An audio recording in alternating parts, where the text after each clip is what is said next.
You've spent years chasing perfection. Not wealth, not fame. Perfection.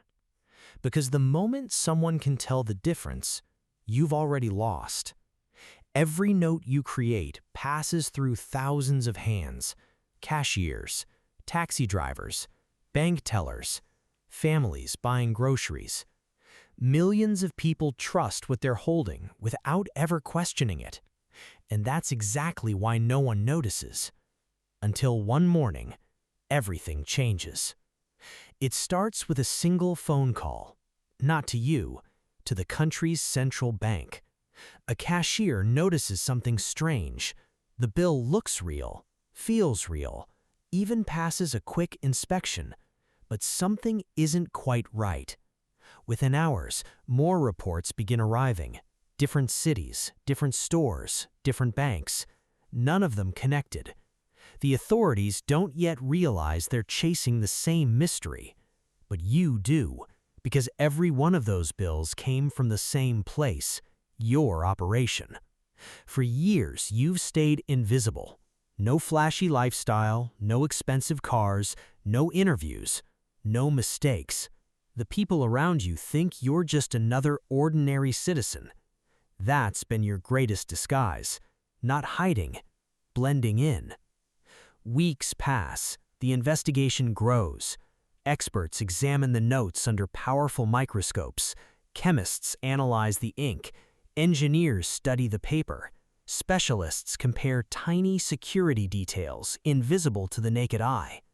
Yet every answer creates two new questions. Who made these? How? And how long has this been happening? The media finally catches on. News anchors call it the largest counterfeit mystery in decades. People begin checking every bill in their wallets.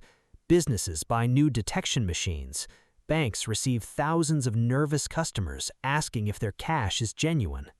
Trust itself begins to crack, because money only works if people believe it's real. And suddenly, they aren't so sure. Meanwhile, you're watching everything unfold from a small apartment. Every news report, every press conference, every new theory. Some investigators think it's an international crime syndicate. Others suspect a hostile foreign government. A few believe the fake bills were produced using stolen government equipment. None of them imagine the truth is far less dramatic. One person, years of patience, and an obsession that slowly consumed everything else. You no longer remember when it stopped being about the money. The challenge became the reward. Every improvement, every tiny correction, every flaw eliminated. It felt like solving an impossible puzzle, until the puzzle escaped your control. The government launches a nationwide task force. Banks begin quietly removing suspicious bills from circulation. New security features are rushed into production. Old currency starts disappearing. People don't realize it yet, but an entire financial system is adapting because of someone it has never seen. You realize something unsettling. You haven't beaten the system, you've forced it to evolve. For the first time in years, you hesitate, not because you're afraid of being caught, because you finally understand the consequences. Every fake bill creates doubt. Every doubt weakens confidence, and confidence is the invisible foundation of an economy. Without it, even genuine money becomes suspect. The headlines grow larger. Authorities hunt master counterfeiter. Millions in fake currency recovered. Public urged to check their cash. Friends discuss the story over dinner.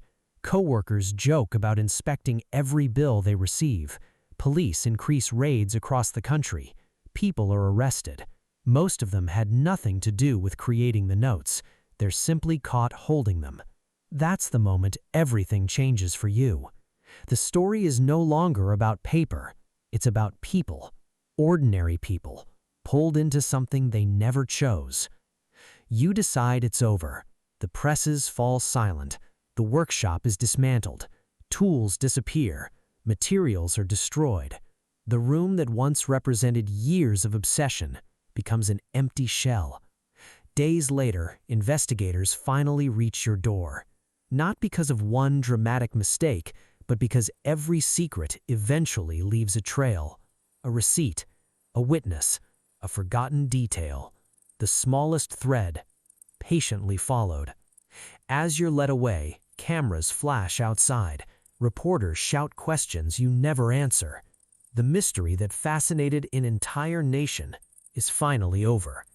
Years later, economists still study the case, not because of how much fake money existed, but because of what it revealed. Money isn't valuable because it's paper. It's valuable because millions of strangers agree to trust it. And once that trust begins to disappear, even the most convincing imitation eventually reveals its true cost.